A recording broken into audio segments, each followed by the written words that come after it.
All right, I'll get started. Thanks to everybody who is on this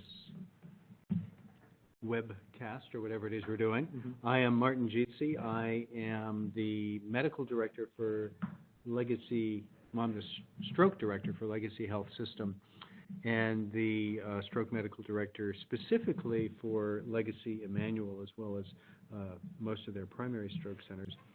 And what I wanted to do today was to talk to you about where we are with the identification of posterior circulation strokes, how well or how poorly that relates to the various scales that we use, such as the CSTAT scale for large vessel occlusions, as well as things like the NIH stroke scale, which I imagine many of you are familiar with at least.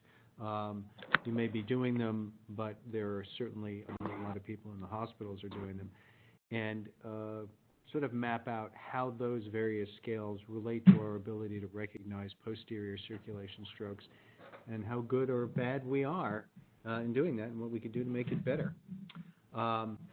Before we jump into that, I just wanted to take 4 or 5 slides to let you know or refresh your memory about Emmanuel's stroke program, because so much of what we do obviously is a direct function of what you do with us and what you bring to us.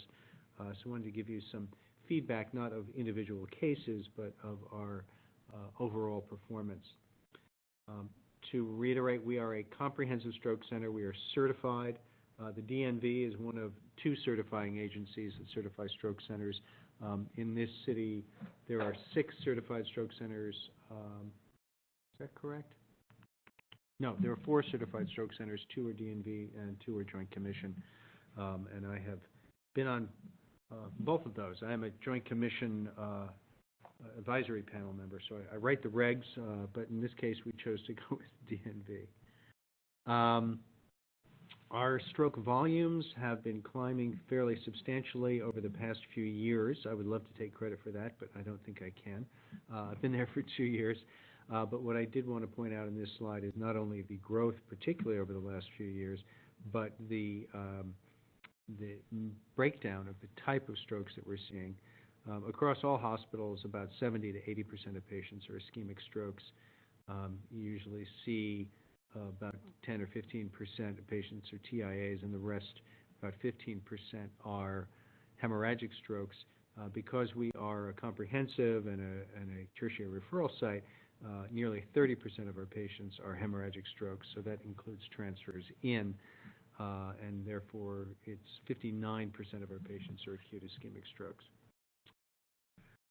To give you an idea of our TPA treatment rate, these are data only through April, because I do not have the more data abstracted yet, but we treat 24% of our total ischemic stroke population, irrespective of time from last known well, irrespective of risk factors, warfarin, etc.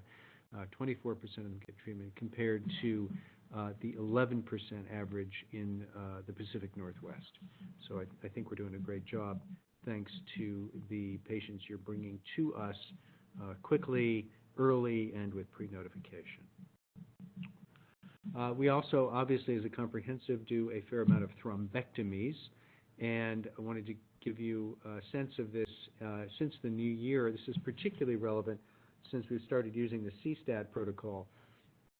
The target, which is our target as well as a national target, is to get door-to-groin times in 90 minutes.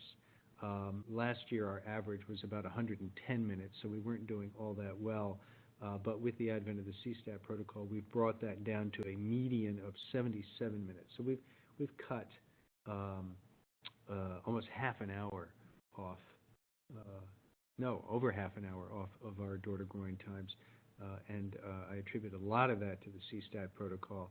We were calling in our cath lab based on your CSTAT calls.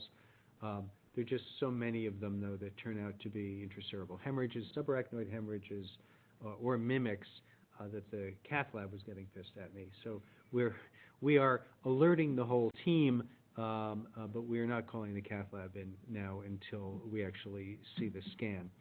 But still, we've got some exceptional times, and we're very pleased with that. And just to make it clear, if I say anything critical about the CSTAT, it's not that it's doing a poor job of recognizing the large vessel occlusions. You are getting the right patients to the right hospitals. We're seeing that at our primaries, where we rarely get a large vessel occlusion now. So I think CSTAT is working beautifully. Just to let you know, as a comprehensive stroke center, we do a fair amount of research. We were in the Diffuse 3 trial, which is one of 2 trials looking at wake-up strokes. This was a 6 to 16-hour time window using CT perfusion or MR perfusion to decide whether to do a thrombectomy in that long time window. The Dawn trial, which was a 6 to 24-hour window, results came out recently, not published yet, but at a scientific meeting, reporting that there's an overwhelmingly positive response in wake-up strokes. Nearly 50% of the patients, I think it was 48-point-something% of the patients, are going home with 0 disability now. And these are wake-up strokes. These are patients we weren't treating at all before. So the Diffuse trial was halted. They did a similar analysis, got a similar result.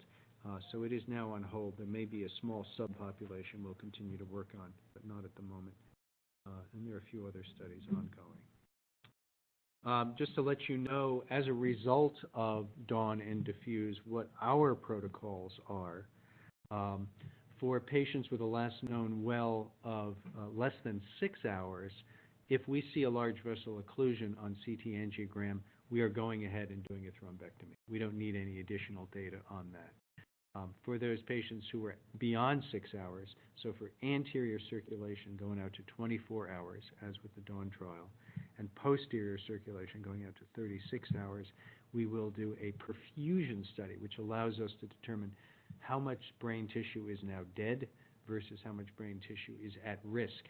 And if there is salvageable tissue and a substantial amount of salvageable tissue there, we go ahead and do the thrombectomies based on that.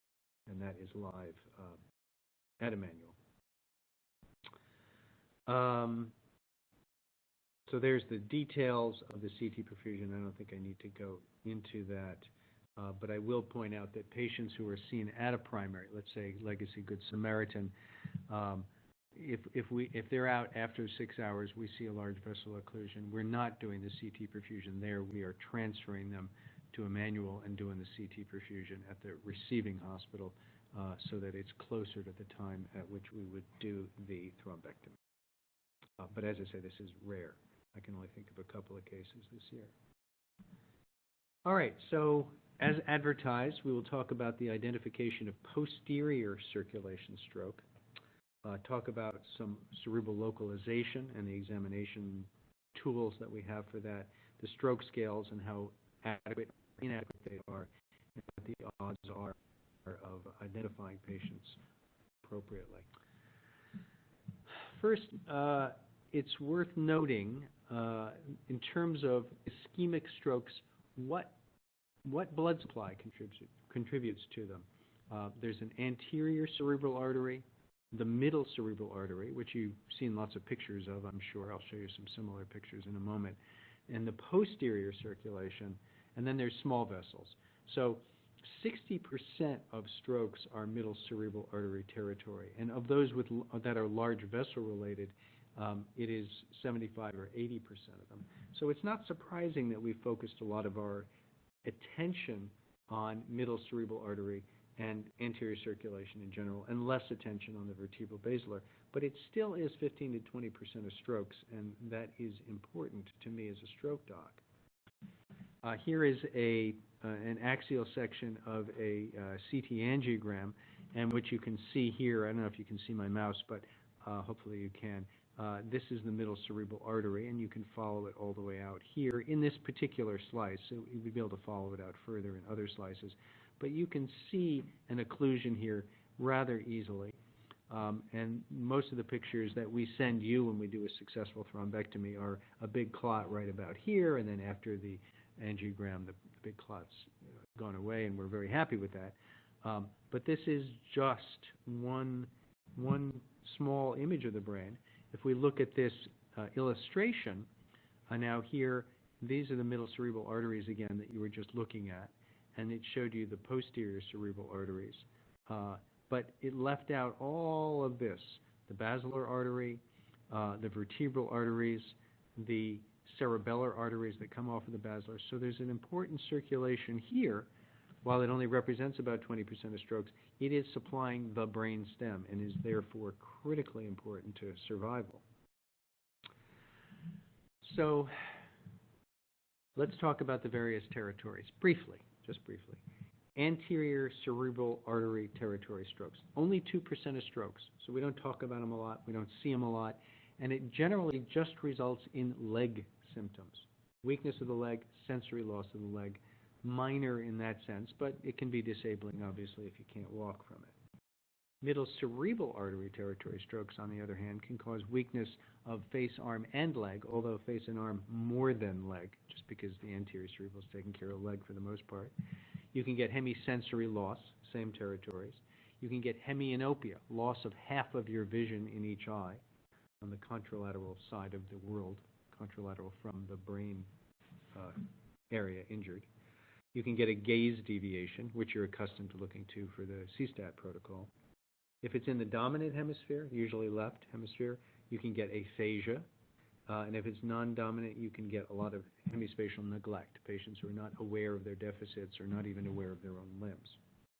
So there's a lot going on there. There's weakness, there's sensory, and there's all these cortical findings, hemianopia, aphasia, neglect.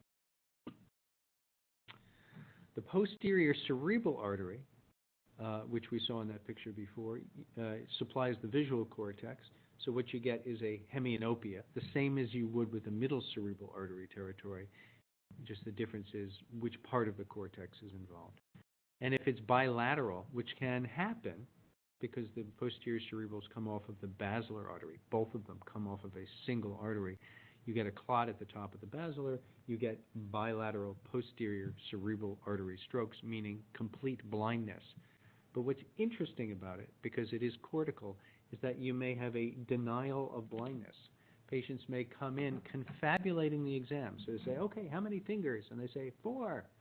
And you say, no, that was 2. And you hold them up again, they say, 2. Maybe they guess it right. But it's amazing. You say, well, what do I look like? And, well, you got 2 eyes, and you got ears, and you got hair. Do I have a beard? And then you can, since I don't have a beard, I can tell that they're making it up. But it is a really striking syndrome, and one that will present as if they were confused, when in fact they are both confused and blind. Now, the basilar artery is just a large artery at the base of the midbrain, of the brain stem that I was showing you in previous slides, supplies a lot of the cranial nerves.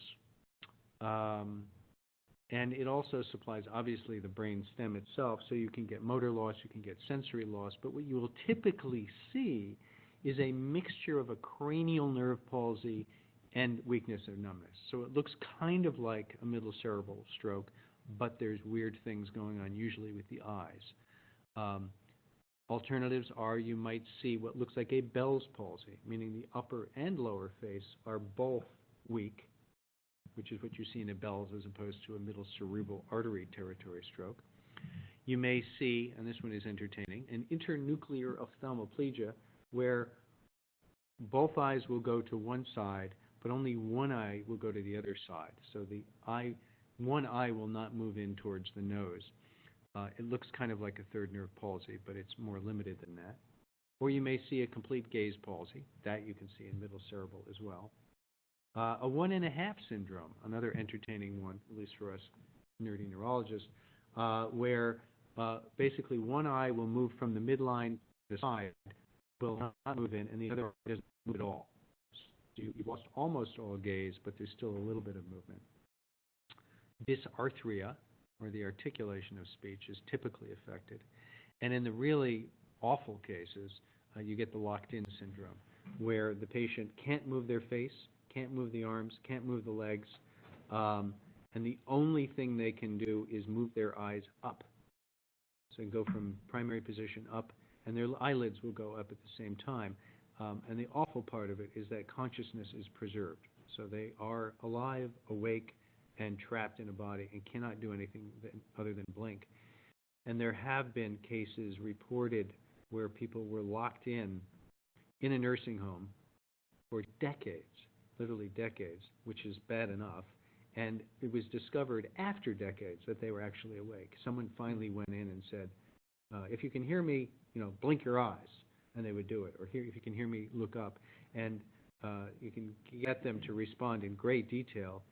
In fact, there's a famous case of a guy who was locked in and ended up writing a book, sort of blinking it out. And they made it into a movie called The Diving Bell and the Butterfly. It was a great book and a great movie, but a tragic story. Anyway. Have there been any local cases of people that have locked in? We have. We had one about 4 or 5 months ago, and it was a terrible case. It was diagnosed out at about 4 or 5 hours because he had just been found down. It wasn't clear. Was it seizure? Was it metabolic? And when I saw that he could actually blink in response, we did the MRI. We found the thrombus. We pulled the thrombus out, but it was too late. He really didn't recover, and so they chose to go comfort care, and he expired. So most of them are tragic, but occasionally you can, if you catch them very early, again, you can do really dramatic life-saving interventions. So it's important that we be able to recognize posterior circulation cases. A more common posterior circulation relates to the posterior inferior cerebellar artery, typically called pica. And it gives you what's called the lateral medullary syndrome because it's the lateral portion of the medulla that gets infarcted. And it gives you facial sensory loss on one side and body sensory loss on the opposite side. So it's a crossed syndrome. You will get ataxia of the limbs on the same side. You'll get nystagmus, and they usually have prominent vertigo. And it's the vertigo that will often bring them to our attention. Sometimes hoarseness of the voice and a Horner syndrome, which is an ocular thing. A pupil gets small and the lid droops a little bit. But this cross-sensory syndrome is an important one. Now, I'm putting this slide up here sort of to tease you or to torture you, depending on how you feel about it. But there are other posterior circulation syndromes, including the Claude syndrome, which is ocular motor palsy, so one eye isn't moving, with contralateral ataxia, so eye on the right, ataxia on the left, for instance. The Dejerine, tongue weakness to one side, contralateral hemiparesis and hemicentre. The Foveal, gaze palsy to one side, contralateral hemiparesis. So the reason I'm putting this is the common theme is it's always a crossed syndrome. So you'll see one item, either a sensory loss or a cranial nerve palsy on one side of the body, and then deficits for sensory and motor on the contralateral side. So cross syndromes are strongly suggestive of posterior circulation. Obviously, also ocular motor findings. We don't see one eye misaligned from a stroke in the middle cerebral or the anterior cerebral artery. Vertigo is common, and I mean true vertigo, meaning a spinning sensation. Ataxia, discoordination of a limb, and in the bad cases, quadriparesis, so they're just not moving at all, the limbs. So the identification of these syndromes requires examination of the eye movements as well as the elements of the NIH stroke scale, which is a way of saying that the NIH stroke scale is not good at identifying these patients. The NIH stroke scale also doesn't address crossed findings. So if you found sensory loss on one side of the body and it was pretty severe, you'd score that as a 2. And if you discovered it on two sides of the body, you'd still score it as a 2. It would look exactly the same. So it doesn't distinguish for you based on a number. So these are the elements of the stroke scale. For those of you who don't know them, I'll go through it briefly. 1A is the patient awake and responding to you. 1B is can they tell you what month it is, how old they are. 1C is make a fist with one hand, close your eyes and open them. Then we look at gaze, so look all the way to the right, all the way to the left. And it is true, we would identify an abnormality of movement of one eye if we looked closely on the gaze test, but not. It's frequently missed. Visual fields are tested. Facial palsy, a mild facial, a pronounced lower facial, or a upper and lower facial palsy. So there's some distinction there that would suggest brainstem. Motor arm, motor leg, ataxia of the limbs, so that could be posterior or anterior circulation. Sensory, as we mentioned before, that's to pinprick specifically. And then language. We test for aphasia, naming, repetition, description of a picture, dysarthria, which is just the articulation of speech, and then finally extinction or inattention. So when you can see something in one visual field when it's presented, for instance, just look at my finger, and then when you say look at my fingers on both sides, you no longer see it on the affected side. So if there's a more compelling stimulus on the opposite side, you extinguish it. That's hemi-inattention. So those are the elements, and we can lay out how they tie in to the various vascular territories. So when we look at the middle cerebral artery, the most commonly affected artery, 1A, 1B, 1C, 3, 5, 6, 8, 9, 10, 11, all of those, almost the entire scale is represented there. So it is very geared towards the middle cerebral artery. The posterior cerebral artery, on the other hand, which I guess is, I think, the second most commonly affected, just affects vision in the vast majority of cases. Sometimes it has an extra territory. It supplies more of the brain than normal, and it can affect sensory, it can affect arm strength, it can affect leg strength, but this is unusual. The vertebrobasilar, basically all you get is level of consciousness. So if somebody's locked in, for instance, they may look like they're not responsive at all. Gaze can be affected, but it'll typically just be one eye, so easy to miss. Ataxia is there, so that is not entirely specific to the posterior fossa, but very representative of it. And dysarthria, which is nonspecific. We see it with aphasia, we see it without aphasia. So not much for the vertebrobasilar artery in the NIH stroke scale. Now, the smaller cerebellar arteries that come off of the basilar, so ICA, the anterior inferior cerebellar artery, the only thing you would get is ataxia. So we frequently miss that. Same thing for the superior cerebellar artery, just ataxia. And the posterior inferior, I gave you the pica syndrome earlier, just ataxia and dysarthria. It would miss all of the others. Mm-hmm. So there are some studies about delays in presentation, delays in recognition, and delays in treatment of posterior circulation strokes. So this is a study from this year, Summer et al. 2017, looked at 71,000 stroke patients hospitalized 2003 to 2015. So this is based on largely billing and coding data. And almost 12,000 of those were posterior circulation cases, and they compared the median time to presentation, meaning symptom onset, to when they got to the ED, which reflects in part, and in large part, the patient's ability to recognize their symptoms.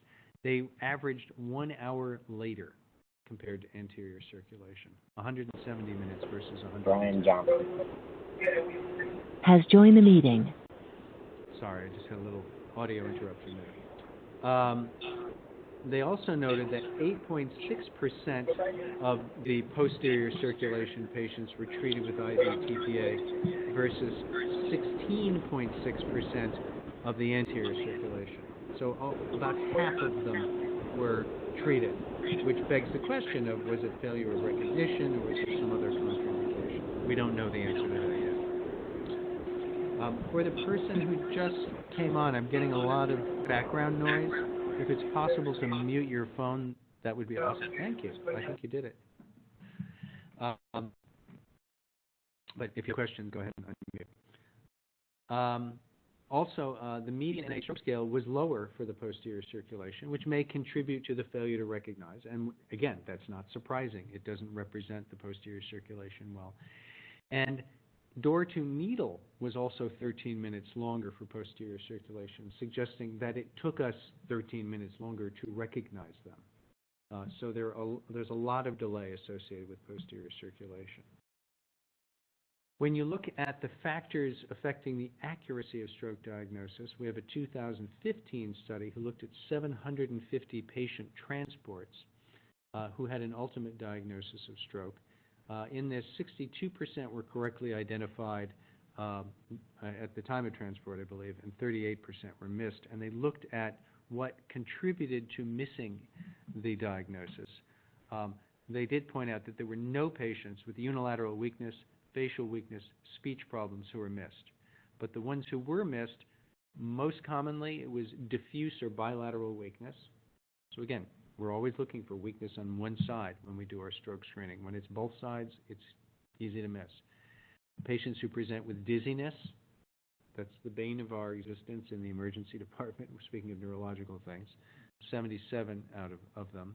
And then if the symptom was primarily headache, which you can see largely with the hemorrhagic strokes, those were the ones that contributed to it. So it was very heavily weighted to posterior circulation stroke. Excuse me a second, I get a little water.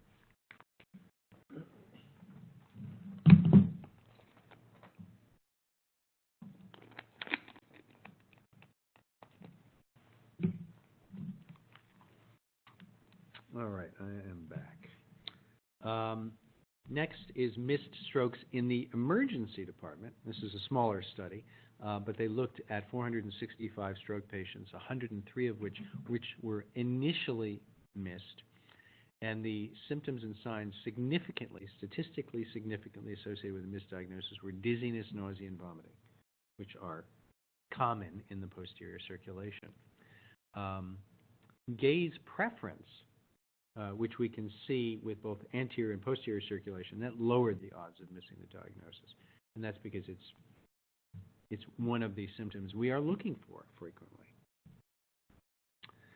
So of all the pre-hospital screening tools, there's only two that include vision. So we looked at CPSS, MASS, MedPACS, OPSS, Rosier, FAST, which is familiar to all of us, I believe.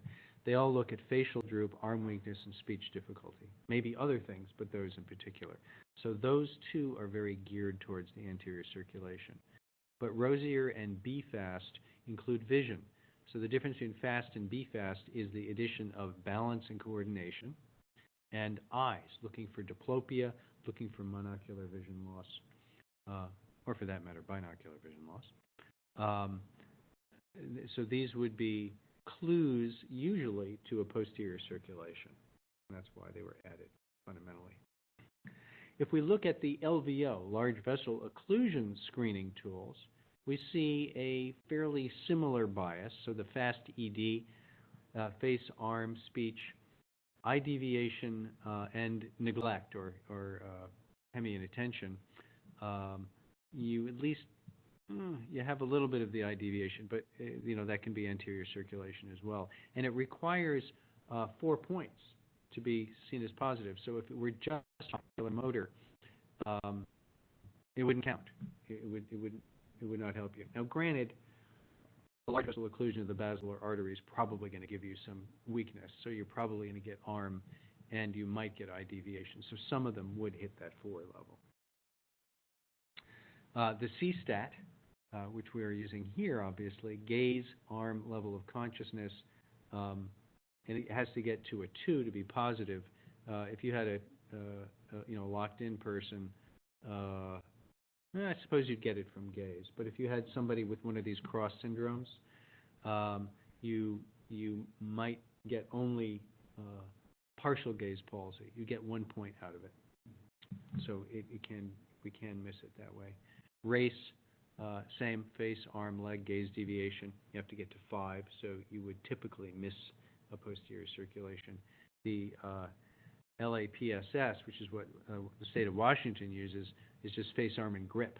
So there's nothing there for posterior circulation. So what can we do to improve sensitivity to posterior circulation stroke? I'm not talking about changing our scales, except maybe for the BFAST, but the key would be test visual fields.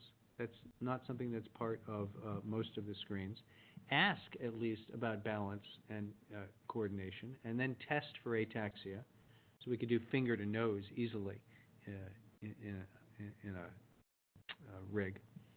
Look for disconjugate gaze. So when you're saying look all the way to your left, look all the way to your right, see if one eye fails to go across. That is a partial gaze palsy. It should count on the scales, but it is particularly important. I would sort of raise that as a red flag. And then look for nystagmus. So this is the jerking movements of the eyes. Patients trying to hold their eyes still, but they're drifting to one side and jerking back towards midline. Whether they have it looking straight ahead or they have it when they look to one side. If you're seeing a lot of that beating or jerking movements of the eyes, that's really relevant, and we would want to know about that. That would raise an alarm for us to look for posterior circulation stroke once they got to us. So that's all I have to say. Here's the references for anybody who's interested in looking them up. But I'm a strong advocate for going to be fast as a screening tool, and for you adding in anything about nystagmus or ataxia and just letting us know. You could say CStat negative, but we're seeing ataxia. That really sends up the alarms for us, and if it were out past 6 hours, the time when we would normally only be calling in the neurologist and the cath lab for an LVO, large vessel occlusion patient, we'd start alerting at least the neurologist to come in and see that patient right away.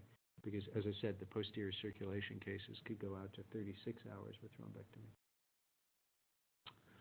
So with that, I'm happy to take questions from anyone.